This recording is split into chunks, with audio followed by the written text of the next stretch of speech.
I'm Justin. I'm a scholarly communications librarian. My pronouns are he and they. I'm Jay. I'm a cataloging librarian. My pronouns are he, him. And we have a guest. Would you like to introduce yourself? Sure, thank you. I'm Emily. I run the website Hiring Librarians, and my pronouns are she and her. Oops. Is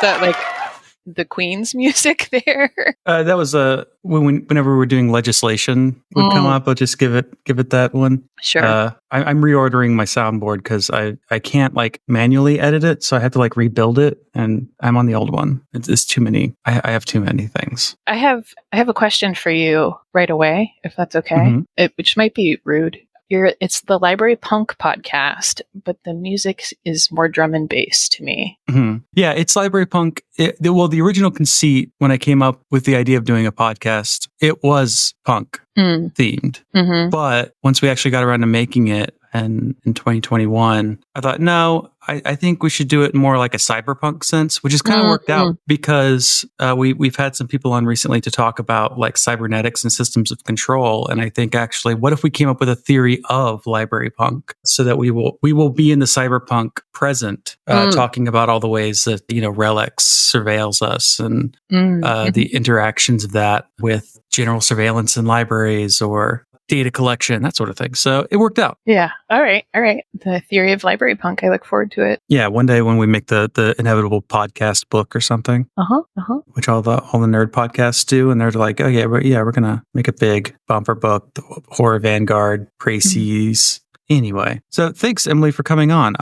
We got a question in the Discord, which is quite common, about like, hey, I'm thinking about being a librarian. What advice do people have? And Jay and I have a friend who also just was interested in starting library school. And so I'd already kind of walked someone through all of the like, think about, if you really, really want to do a specialty, think about how many jobs there are, how much you might have to move. Like if you're going for something really specialist, what could that mean for your personal life? All the way to, trying to get a feel if they really would enjoy being a librarian. And then they always ask like, what program? And it's like, it doesn't really matter as long as I have the courses you like, stuff like that. But you've been running Hiring Librarians for a while. And you actually were recommended to this person in the Discord as something another person who listens was using to get an idea of like what the landscape is like. So I'm just curious, how'd you get started doing Hiring Librarians?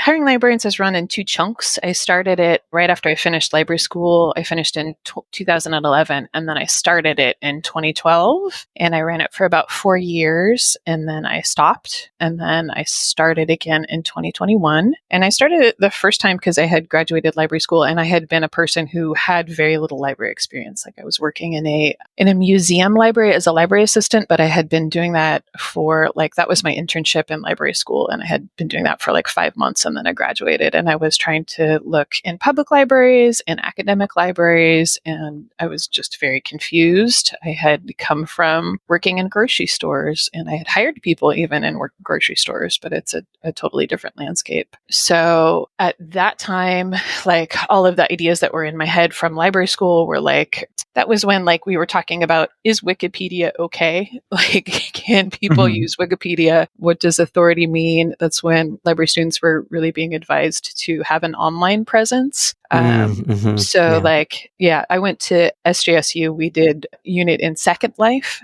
in 2010, which is kind of silly. But so I was looking for work, and I had no idea what I was doing. And I was looking in both public and academic libraries. And I was like, what if I just ask people? Because I was getting all of this advice, but it was like advice from people that worked in corporate jobs, and it's totally different. So I put together a survey, and I got just, people I knew, like the handful of people I knew in libraries to answer the survey. And so about 7 people answered it. And then I think maybe I put it on a listserv, and the next month, 160 people answered it. And so all of a sudden I had all of this different replies about, it was a survey of people who hired librarians. So hired librarians, and different replies about what they looked for in hiring And yeah, so it was just to get that information. And then I sort of kept doing it. And then I stopped because I wanted to do other things. As you probably know from running a podcast, it can take over, like your side projects take a lot of time and resources. And so I stopped for a while. And then I started again in 2021 when I had quit working in libraries and I decided I wanted to do consulting. And I was like, well, what I wanted to have more of a voice in sort of like libraries or like,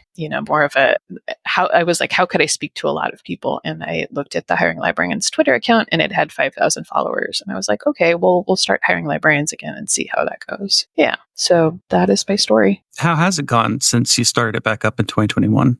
It's interesting. It's a different landscape. When in 2011, people were still blogging. It was like the tail end of library blogs, but like people were blogging, people would comment on blogs, people would share blogs. And now I feel like that doesn't really exist as much anymore. And with Twitter imploding, and all of the listservs that ALA owned got moved to ALA Connect. So like a lot of the places where people talk about things online have sort of gone away. But I do still get very good feedback. There's just sort of less bubble and buzz around things. I think I'm also doing less incendiary material or less terrible material than I had the first time around. I had some pretty terrible surveys and terrible answers to surveys, and I think it's more sedate, so it's sort of less shareable. But I have done things like I ran a course for CORE on getting hired. I have just finished, we had about 12 people send in their resumes or CVs to do crowdsourced resume or CV review. So you can look at those at the blog. I have 2 active surveys right now. One is a survey of people who hire, and it's about the state of library hiring. And I've got about 190 responses to that. So I'm working through posting those. And then the other survey is of people who are looking for work, and that has 490 responses. So I'm working through posting those. Yeah. So, it's different. It's good. It's been heartening. Like a lot of the things that I see people who hire doing feel better than they were. Like I feel like people who hire are more interested in equity in hiring and in just sort of generally not being an asshole. Yeah. So like that's nice. And there's more like, I think people now are more, people who are looking for work are more able to say like, this is what I want. I'm not gonna, this is what I'm looking for. This is the money I want. You're not necessarily able to get it, but you're more able to know that you have your own say in that process. Does that make sense? Yeah. Yeah. I think there's also been a lot of changes in standards and organizations regarding job posting because kind of the ecosystem of job posting is these listservs. And some of the listservs, like Texas Digital Libraries, will not share your job post if it doesn't have a salary listed. And so I think there are 8 states that require that. So that like governments and municipalities are also requiring that. So as Massachusetts. as that gets built in, of course, then you get the people that are like, I saw somebody shared one with me the other day that was the salary range it was for librarians 1 through 5. So it was 4 or 5 different classes, but the range they had was like $40,000 to $120,000. Helpful. I was like, yeah, not super helpful, but maybe there was more information available somewhere when you looked at what those classes were. At least you knew where the bottom was. Yeah. I've also noticed that like with job postings, the like question about whether or not the degree is required. Like I feel like I see more job postings now that it's like this or an equivalent, like not necessarily experience equivalent, but like if you're getting like, I don't know, like an reference and instruction job at a university, like I've known librarians who don't have MLS degrees, but have like degrees in education, for example. One of the things that I do for the blog is I get people that have done research in library hiring to like write a friendly post about their research. And one of the groups that I had summarize their research they were hiring science librarians who didn't have MLISs. So they have this whole post about, what is it? What are you looking for? And sort of a corollary to that, which is if you are a scientist interested in working for libraries, here is where you can look for work. So like they put together some documentation there. It's in the University of Oklahoma is where those librarians were from. Yeah, I feel like I would love to do research on the job market in libraries because I've had Google job alerts running since graduate school. So over 10 years now. And so I have all of this data that was coming in for a long time. And particularly once I started looking specifically for scholarly communications jobs, what's changing over time. And I would love to really dive into it and start coding that data. But so much of it is hard to get into one place and to see if everyone is posting the jobs in the same places. Sorry, I have a cat issue. No, it's fine. We love he's tuxes. He's going to be right by the mic. This is Steve. He's the Hi, bad Steve. cat. Yeah, he's a sweetie, but he is very needy. Yeah. I always try and keep an eye on like what's changing in the field. I did want to ask, like, aside from what you've already mentioned, like people knowing more about like what they're looking for and things like that, have you seen any other trends in the field? Maybe not just directly related to hiring, but any other trends that like stand out to you? I mean, there's definitely people want to do hybrid or remote work. I think there's also a trend of people being really exasperated with how little we get paid. And, perhaps that's a trend that's been around for a while, but I hear a lot from people who want to know more about doing library work outside of libraries.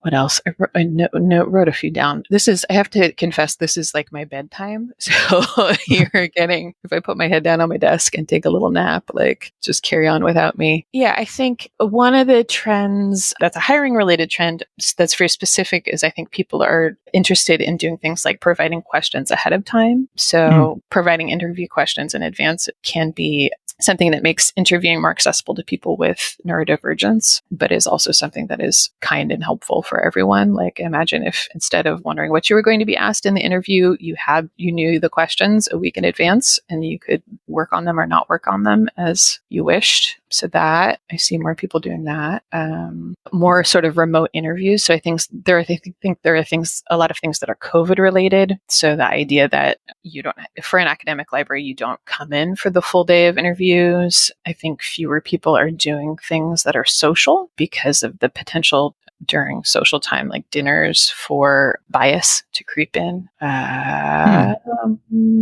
don't know. Is that the kind of things you were thinking about? Yeah. I mean, there's also, of course, the wider trend in the field of people trying to ban books and make librarians criminals. Like, that's a really big trend right now. Yeah. Trends in hiring are I think, are mostly going in the right direction in terms of like, providing questions ahead of time is good. Providing salary information, things like that. I was wondering if like the nature of the jobs that people are hiring for, do you see changes, like changes in managerial or changes for like mid-career to later career jobs? That's something that I know less about because I actually don't look at job postings. Like I hear more from people about the mechanics of their search or the mechanics of the mechanics of the search on either side. So I don't necessarily look at like, I'm hiring, medical librarians and you need to know how to do a systematic review. So I feel like I know less about that. Although, that's not one that is in my wheelhouse. Well, focusing on just like the mechanics of the hiring process, like, do you remember any of the advice that you got, if any, while going into libraries about how to do in the interview or prepare for the interview or prepare for applications? So I actually got some really good advice from my mom. Believe it or not, my mom worked in community colleges. And so she had actually, she had been an adjunct for most of her life. And then in her 50s had gotten a faculty or a full-time position. And so she said to me, in the interview, they can't ask you about anything you don't talk about. So you have to just talk about everything, because she was talking about structured interviews which was also applicable in public libraries, where they were like, we have these 6 questions that we can ask you. Oh my gosh, do you have a bunny? You have a bunny. Yes. Sorry, I got distracted by pets. He's got 3 bunnies. 3 bunnies? Wow. There's Oh yeah, I see 2. Oh, they're so cute. 2 right there. Yeah. And the other one's in the corner over there, eating hay. Oh, yeah. Aw, what sweet pets. My tuxedo cat is on the other side of my computer monitor in the windowsill. Yeah. Is shy or sunning himself? He just likes sitting in the windowsill and looking outside, I guess, at like the Boston University students who live in the apartments nearby. Mm-hmm. When we moved out to our house that's in the suburbs, we put in bird feeders, and man, the cats go crazy for that. Sorry, what was I answering? What was I talking about? The advice your mom gave. Oh, yeah. She said, she said, so she was like, you need to, for structured interviews where it's not a conversation, which can be pretty common, I think, in things that are particularly in public libraries or other sort of government run job dealies, you have to mention everything. So they can't ask you about things that, they can't, if you want it to count for your interview, you have to mention it. And then she also bought me a Laura Ashley suit, which I think I wore once, maybe twice.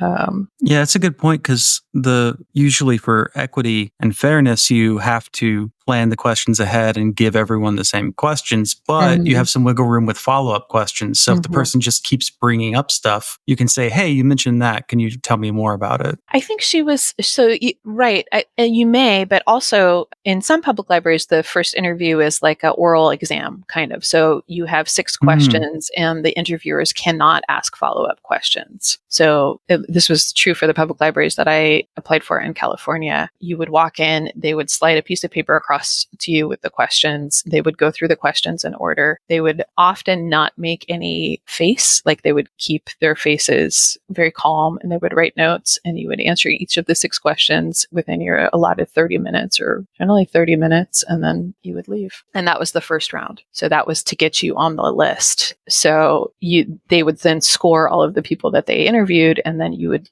learn that you were ranked 3rd or 20th on the list, and then they would pull from the list when they went to actually fill positions.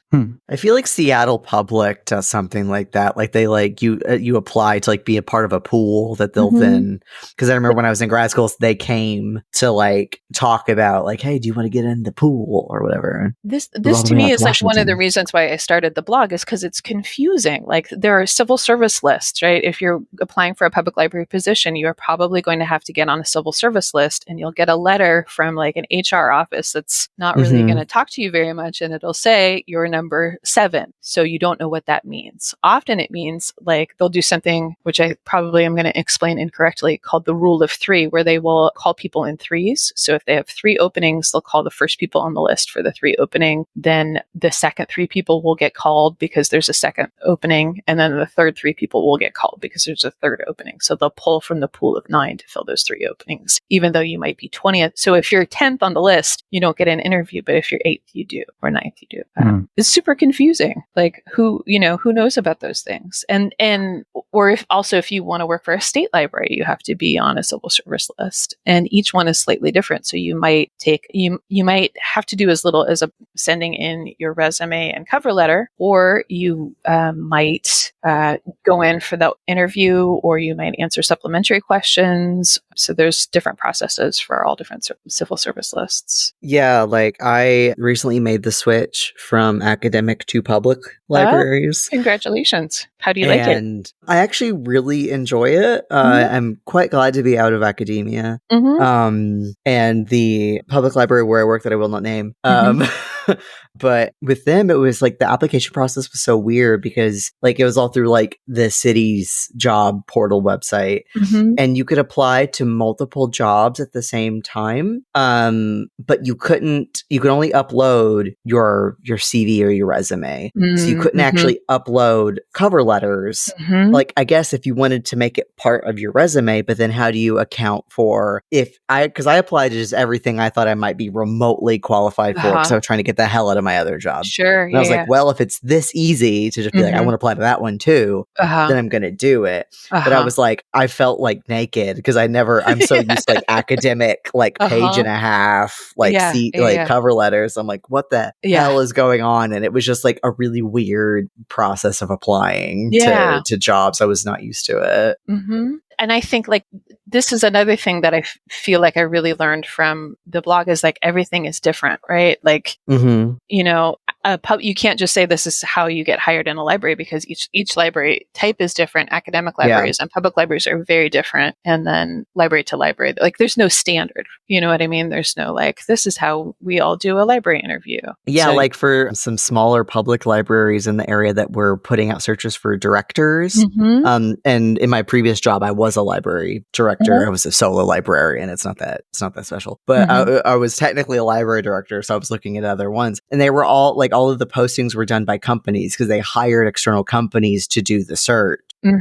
Which I like, to me is like, I would never see an academic library do that kind of thing. You did no headhunters? I guess not. No, it was all like, these like companies doing the searches for the public library directors. Yeah. There were some public libraries in rural areas. I did see a posting for one today that was $17.50 an hour for their part-time director. I've seen people naming and shaming that one on Twitter. Like, name and shame. Which is like, you know, I sometimes have a little bit of mixed feelings because, like, I think there is a lot of gatekeeping around who can be a librarian and who can be a library director, and some of that is not necessary. And can you run a library on part-time? Maybe. Like if it's small, like, is it better to have a library or not have a library? And what does $17.50 mean? Like what that means in San Francisco is entirely different from what that means in the middle of Missouri, you know? Like, are you just doing admin work or are you actually doing library work?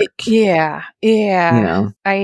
So I definitely think that $17.50 is not a living wage, but it also there are extra. You can't just say everywhere that like that's terrible for everyone. Although it kind of is. Maybe that job looked pretty awful. That job in particular looked pretty awful because ultimately everything was your responsibility, from circulation to checking the door statistics to providing. So it was like, you can delegate, but ultimately every single job is your job in the library. So it wasn't like you just pop in and talk to the board of trustees. It looked pretty terrible. Well, it was like a solo librarian job, right? Like, or was solo. it? I mean, like that's how I was reading it. Is like, you're the and director because you maybe have a couple clerks, but So it was you would do everything and that was not a living wage for the area. Some people were looking it up. It was pretty terrible. I think I was thinking of, I had a survey that posted recently that was the person was like, I can't believe the salaries, they're so terrible. And they were like, I just want to know where I can find a library that's going to pay $75,000 as their starting wage for an entry-level librarian. And another reader was like, they're looking for good luck looking for that guy. And you can get that. Actually, you can get $75K as a starting wage, but you have to live in a high cost of living area. And then it's not a living then wage. It's not that much. Yeah. Because I'm thinking about, or you move to New Hampshire and then the University of New Hampshire will pay you that, but you have to be in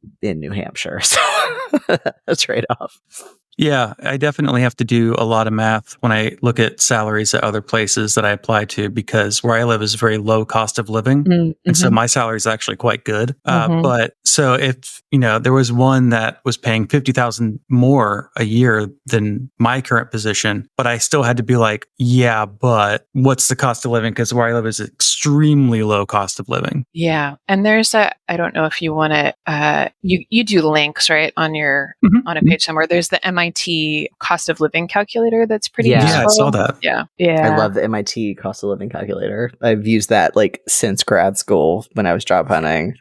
Do I link to it? I don't think I linked to it. Anyway. Yeah. I mean, I was interviewing for a job at Hong Kong University. And so usually what I do is I just look at housing. And I'm just like, how much is housing? And then I work out what the wage would have to be to live there roughly. So that was more difficult because Hong Kong housing market is obviously chaotic. So I saw things that were just definitely renovated bathrooms or whatever, or walk-in closets that had been made into a bedroom. I lived in San Francisco in 2000, which was the height of the .com boom. And we moved 6 times in the first year that I lived there because you couldn't find a place to live. And one of the places that we looked at, but we did not live in, was a man who had made a loft above the bathroom. And my husband at the time and I were like, we'd pay $400 a month to live above the bathroom in this apartment. And I'm very glad that we did not get that apartment. Yeah. I do have some stuff some general advice questions for people thinking of getting into the libraries. Did you get any advice or have any advice about like choosing a program? Because I personally don't think the program matters as long as it covers what you're interested in. And ideally, if you don't already work in a library, has a place where you could get a job as a student worker, because I think experience is the most important thing. And also avoid debt. Yeah. Yeah. That, That's to the me, advice I gave to someone in the Discord. I was like, go to the one that's free. Yeah, like if there, it doesn't matter. Like, so when, in maybe 2015, maybe I did a survey that was like, what should students learn in library school? And one of the questions was like, are there any schools you avoid? And very few people said, I have schools I avoid. So I would agree. I don't think the school matters as much as like, can you avoid debt? Will you enjoy it? I like the idea that, yeah, if you don't have experience, is there some way that you're going to get experience through working there? I went to online school, and at the time people were like, oh, I don't know if I would hire somebody who went to online school, which I don't think is a prejudice anymore, but you do get different.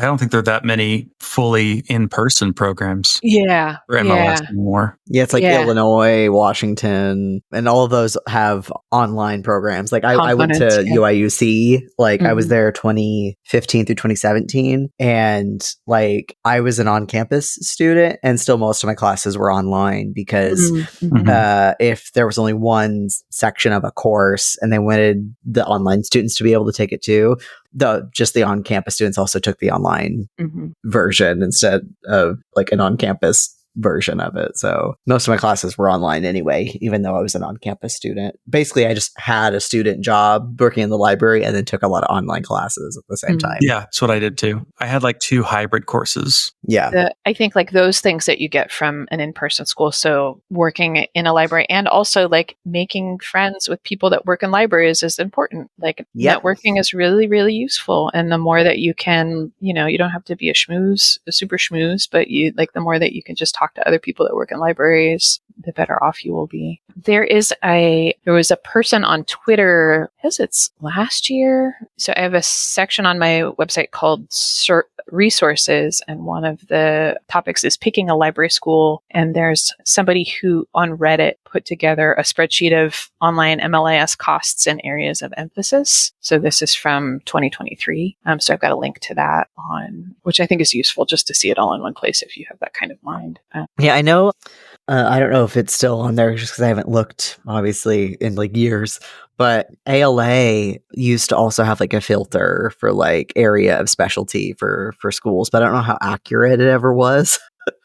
They do have, you can at least, that's the other thing is you want to go to an ALA accredited school just because there are still a lot of employers who want your degree to be ALA accredited, but they do definitely have, well, actually I haven't looked at it in a while either. But they have even programs that aren't ALA accredited at this point.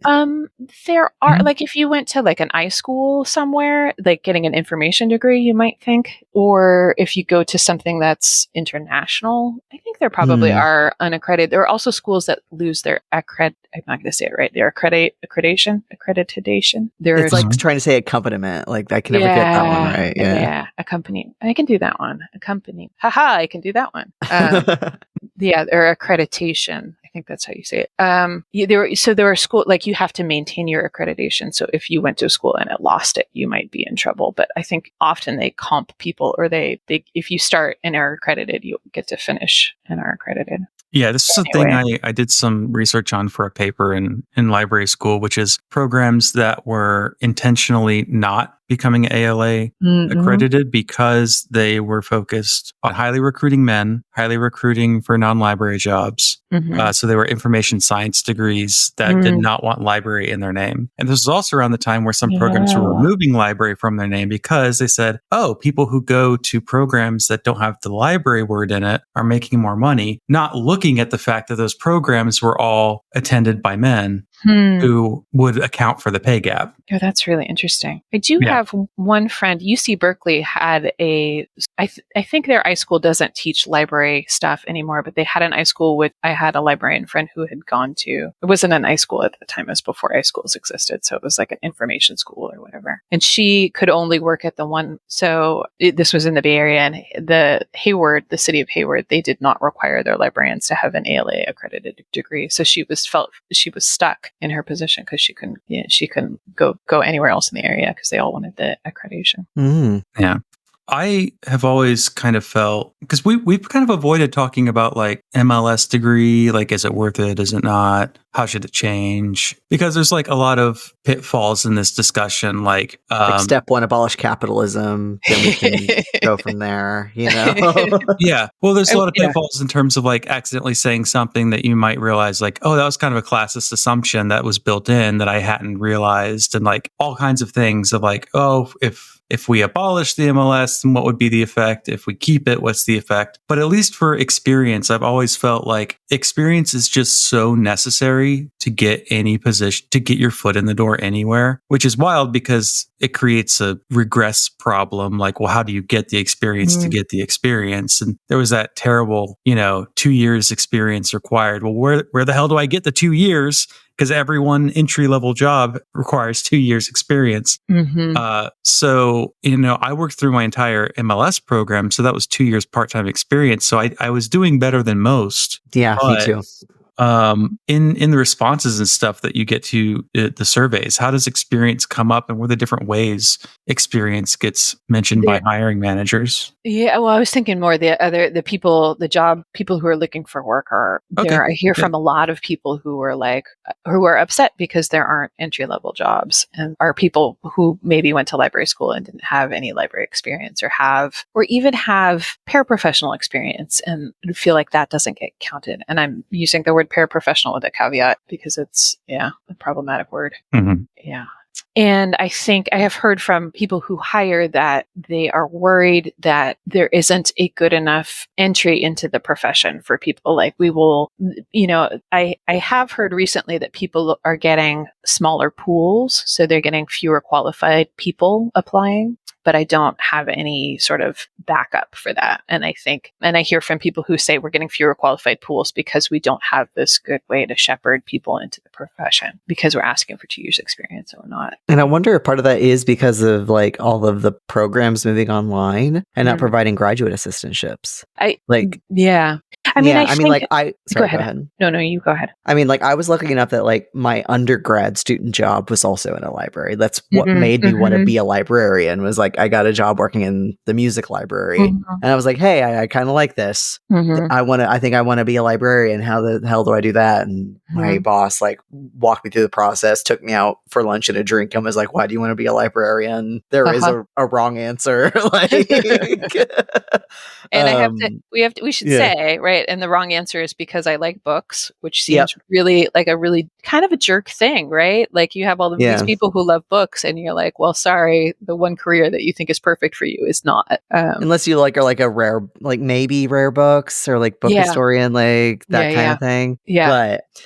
But so like I already had like 3 years of like, I don't know if that's paraprofessional yet, but I was doing more than just circulation and like shelf reading. It's like I was doing above page work as a student. And like, so I already had 3 years going into library school. And then because I was an on-campus student, I had 2 graduate assistantships each year for like 20 hours a week. And those were paraprofessional, meaning I couldn't be in the union. That's dumb. Yeah. And our tuition waiver was taxed because of it, which was fun. But like, I still had a hard time getting jobs out of grad school because my heart was dead set on like traditional MARC cataloging.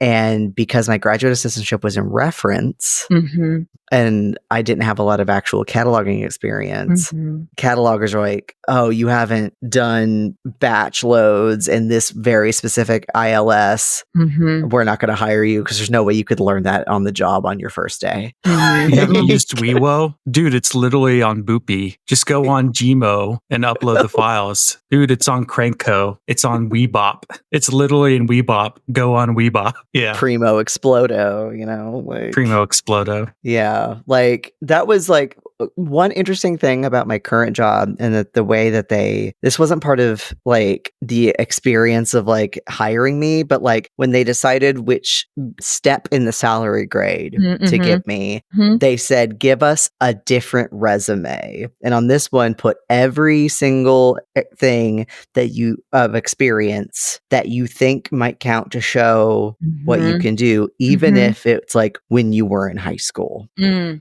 like, they want the experience, because that's the step. The step is like, I have X amount. Your union at your current job, is that union? Yeah.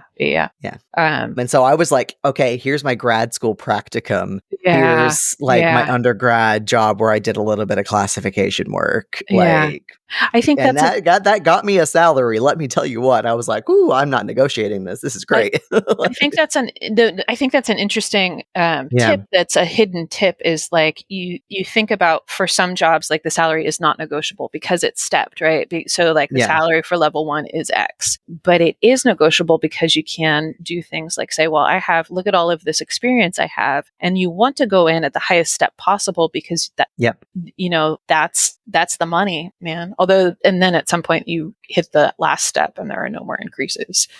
Yeah, like this one, it was hiring at a grade. Like it was this grade, and then within that, like the step wasn't part of the job posting. It was like, here's the range, and it's from the lowest step to the highest step within this grade. And then they offered me a step within that grade. And then like I'll go up a step each year. And then once I hit the top of the grade, then it's like at some point I think I can negotiate going up a grade. Okay. But then at that point, I'm almost like managerial. So I think another good piece of advice for people that people don't always understand while they're looking for work is like all of that experience counts. So when you're thinking about applying for a position that says you need 3 years of experience, they don't specify part-time or full-time experience. So for me, if I can say on my resume, right, I worked from 2020 to 2023, that's 3 years. So there are ways that you can reach for things that, like, be generous with yourself. I think that's, you have to take care of yourself in the job search. So you have to be the person who advocates for yourself and who reaches past those things. Don't give yourself any barriers that you don't need to give yourself. Like if they don't accept it, then they won't accept it and you won't get the job. But if they do, then you will. Hold back. It felt like my CVs I was submitting for my first job, when all my experience was undergrad and grad school stuff. Like I was like, I'm like 7-8 years into my career now. Like there's no way I would ever put that on my resume or CV now, because it's just not. But they were like, no, like you're our candidate, we've picked you, but like in order to determine your salary, give us this kind of resume. And I'm like, oh, okay. And I'm thinking more of that as a tip for like people in your head when you're going, am I qualified for this job? You probably are. Like you can make that case for yourself. Don't let them talk you out of it before you go in. But that's a wonderful thing that they did for you, because I think they could have just been like, okay, great, here's your step, you got to take it, and instead I would have gotten a lower one. So that's really that's pretty cool.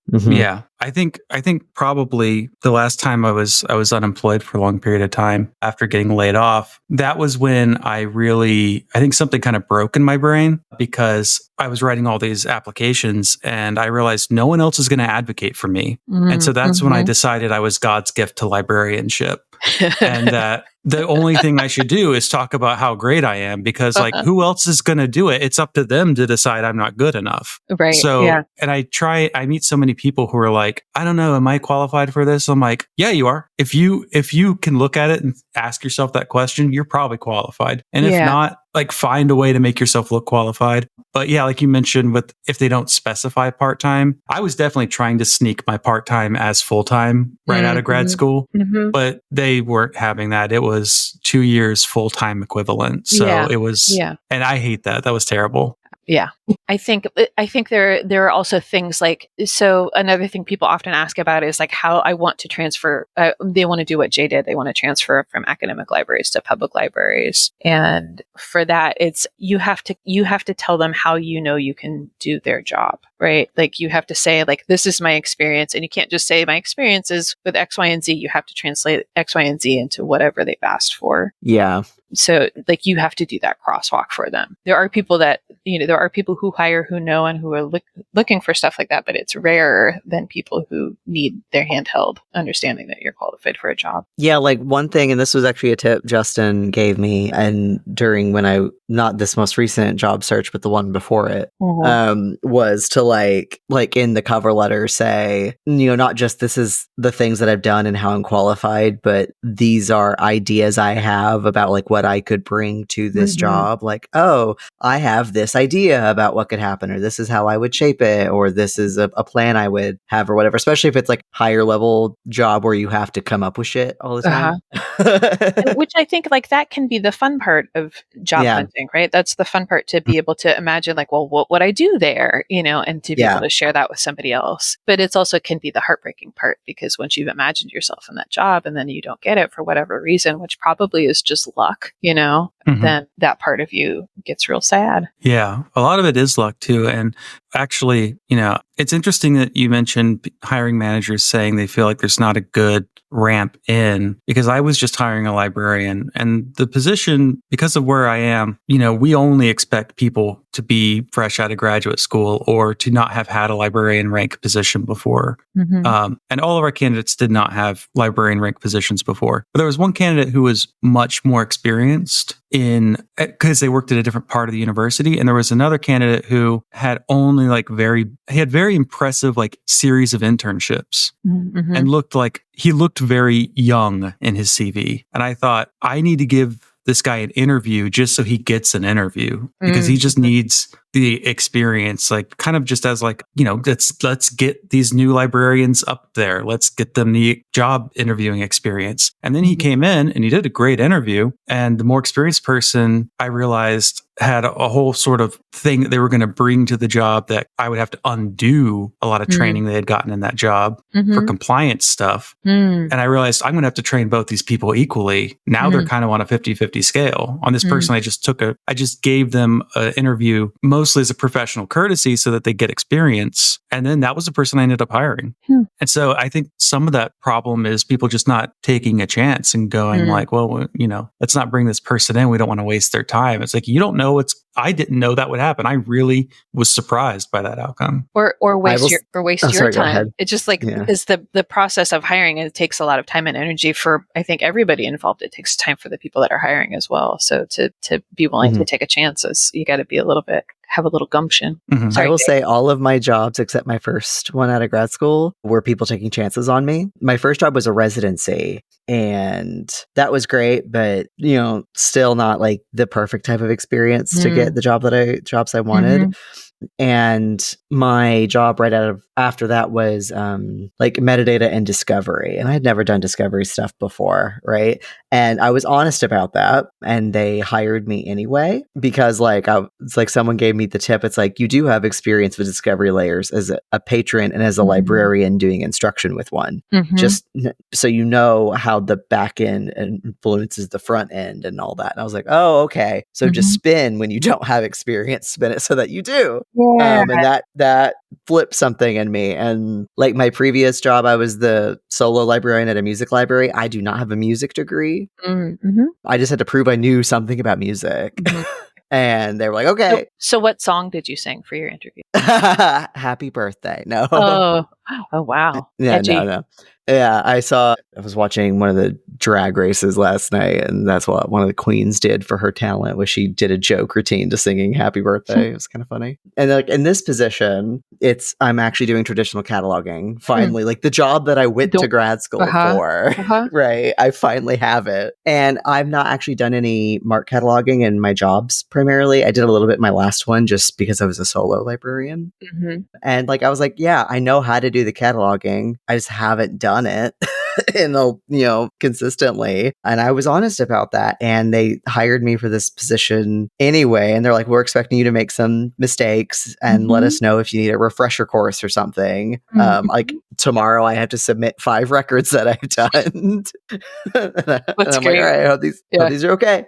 Can you submit like the 5 that you did in grad school for your cataloging class? Oh God, no! Like these are ones that I've had to do in like the past month. Yeah. Like was do a thinking one that I would be did. funny. Like Yeah. that's when I had to do 5 records was in. Oh yeah, mine would have been immaculate because Bobby Bothman was my cataloging teacher, so they would have been great. Way better probably than the ones I'm doing right now. But yeah, like, I only have 7 or 8 years of experience, and I know people with more experience who went for this job and didn't get it. And part of me is, like Justin said, because cataloging especially is an area of librarianship that people get very inflexible. They get very rules focused, and it's like, I have been trained to do the cataloging in this way. And often when you're working with weird shit, it's like you have to know how to just go with it. So yeah, like I've been given chances. Like people, like all of my positions basically have been people taking a chance on me. Yeah. So I don't know if people hear that and go, "Oh God," or not. But yeah, like I that's how I've gotten all of my jobs basically. You're describing what people are getting with you, which is flexibility or like new cataloger thinking, right? Not the type of person who's done mark records for the past 10 years, but somebody who's thinking outside the box into, what cataloging is and needs to be. Yeah. And that's definitely the asset, is because you've already got the other people. If they're already like internal candidates, you've already got their expertise in the house. It is, and that's why, like, for example, I was taking a chance on someone because I had to argue actually with my dean about the choice, because I was a steering committee chair, and we made the recommendation for the less experienced candidate. And then the dean immediately called me on the phone and said, "Okay, explain this to me." Because he had an idea of which candidate was going to get it. I said, "Okay, here's our thinking." And I had to lay it out for him exactly like why this person would be an asset. And a lot of it was, I think he has more flexibility and just raw potential to become a really great librarian in this role. And so we were looking at, in the long term of developing talent. I do want to move on to other experiences, maybe things people could focus on in library school about like what courses are the most important. So for me, I always feel like education and teaching has to be up there. So do pay attention to your reference class, take a specialist reference class, take a pedagogy class,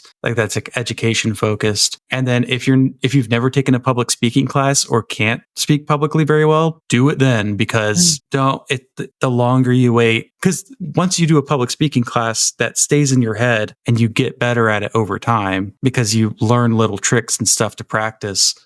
So the sooner you do it, the more it pays off over time. Although I would say that's like, maybe you would do that. You can do public speaking classes outside of grad school. So I would say like maybe you do that through Toastmasters, or that's some other, right? Because my grad school offered a Spanish class, and I was like, I'm not going to take a Spanish class in grad school because I'm not going to pay grad school prices for like learning Spanish when I can do that in adult school, and it's so much cheaper. But to me, the advice is start reading job ads immediately. Yes. And look at jobs that interest you, look at the skills that they ask for, and then see if those are available in your classes or in whatever classes. I think I agree, like education and public speaking are super important, but I also I think things change. Public speaking seems like that's a foundational skill that you would use for anything, but I don't know, maybe there's a future in which libraries don't care about education. Maybe not. I don't know. Like, just things like, I think if you were a librarian, even 20 years ago, would you think about, oh, I need to know about digital asset management, or right? So I feel like there's so much that's changing in our fields that it's important to, like, for us to sit here and say, like, these are XYZ, these are the skills that you need. I think you need to look at like what are you saying that is interesting to you, and then go from there. Yeah, Google Job Alert Search is very good. It catches almost everything. So definitely set one up now and start using it. Join listservs. Yeah. You can do that. That's what I did in grad school. Good. Yeah. I really, there used to be a lot of really good listservs, and now they're all behind ALA Connect. They're not very good anymore. There's still a lot of good metadata ones that are outside of that. Like I remember even when I was in grad school, like the Code for Lib I believe job board was always really solid. there's AutoCAT too. Is Yeah. yeah. So I believe you on that one, but it's a pain point for me on other. Yeah. See, I didn't even know about that because I've not been involved with ALA in years. So I didn't even know that all of those listservs got moved behind a paywall, I guess. Yeah. So there used to be. So when I was first running the blog, I had this list of like, it was a Google Doc, like a whole page list of listservs that I would post to. And now I have like 5 maybe that I post when I do a new survey, and the rest are all different ALA Connect sites. And people don't use ALA Connect as much as they did, you know. And now there's I was thinking about that because it with Twitter being ruined and everybody is scattered and then there's no listservs.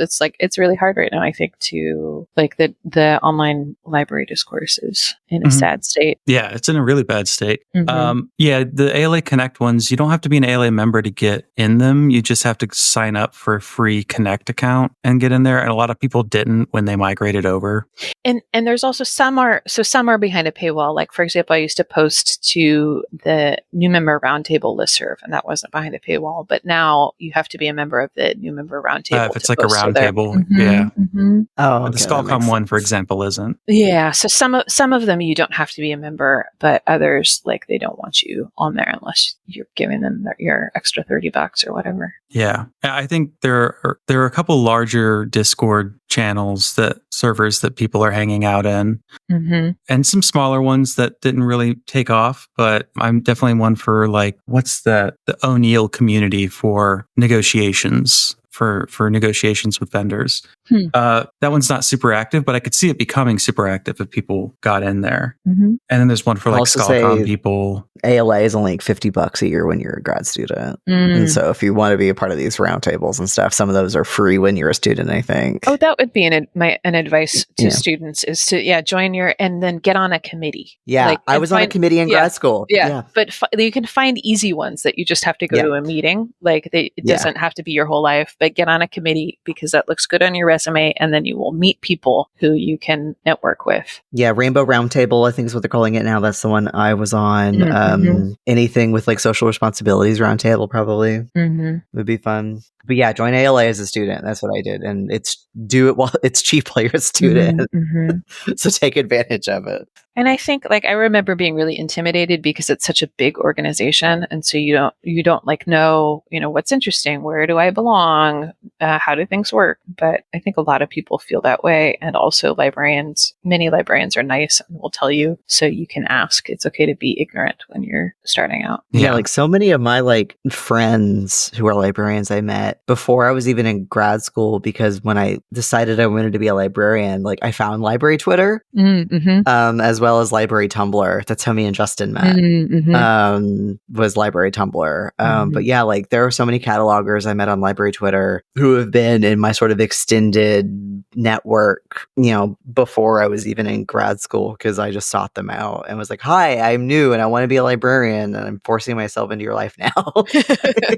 Just be asking questions. That's the best way to be a librarian. Yeah. It's like when I was in kindergarten and I was chasing someone around the playground and trying to force them to be my friend, and then I told on them to a teacher when they wouldn't be my friend, because I thought that's how you made friends. So just be like that, but for networking. Just a real pushy tattletale. Yeah, it's great. It works every time. You have a note in here, Emily. Make a plan to take really good care of yourself in what may be a marathon. Yeah, that's something that I started thinking about within the last couple of years, is just the fact that it's self-care. Self-care is kind of a cheesy thing to talk about, but it is, I think, super important. You are doing something really hard when you're looking for work. You're doing something that even if you're really good at your job or you're really good at looking for work, you're probably going to be disappointed at least once.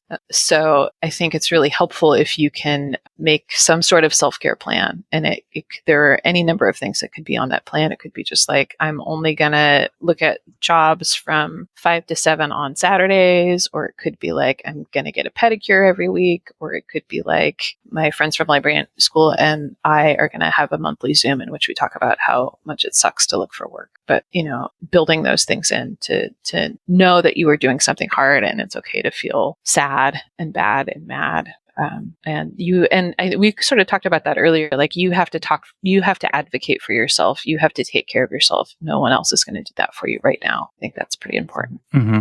And we focused on a lot of like early career advice, but I didn't want to limit to just newer people. As things change, how does the advice that we give change? Because I feel like right now in my career, whenever I'm asking for advice, it's sort of like, do I have enough experience to go for this level of a job? If I'm like looking at another like department head position.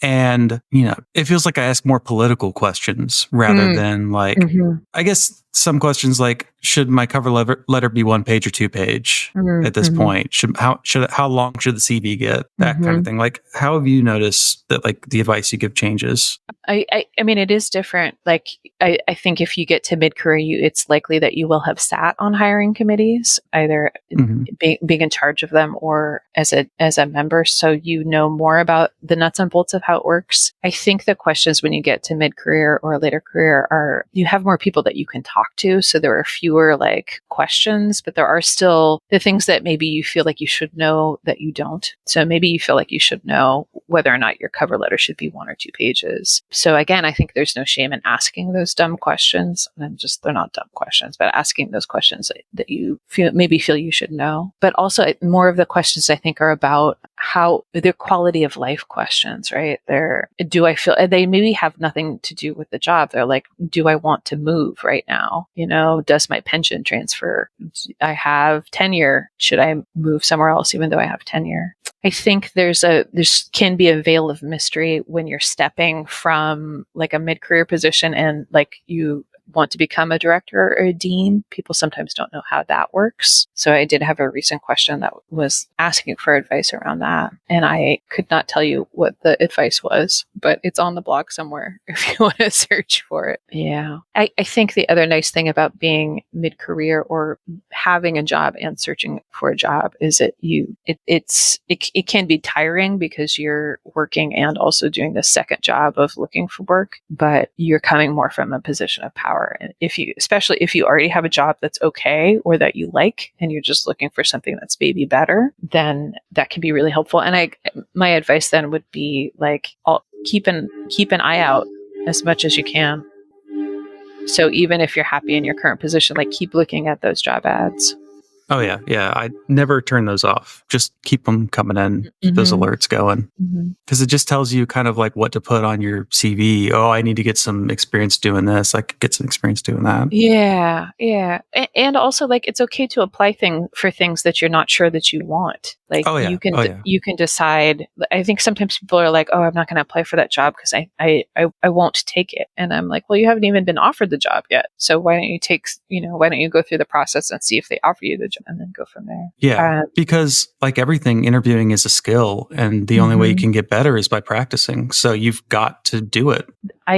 For the next season of my podcast, I talk with Dr. Colleen Harris, who she talks about her job search, and she says she was looking for a director position, and she, during the process of looking for the director position, convinced herself that she could do it because she just had to answer so many applications and say like, oh yeah, here's how I can meet these qualifications. Here's how I can meet these qualifications. And by the end, she was like, I am fully qualified for this position, versus when she started, she wasn't sure.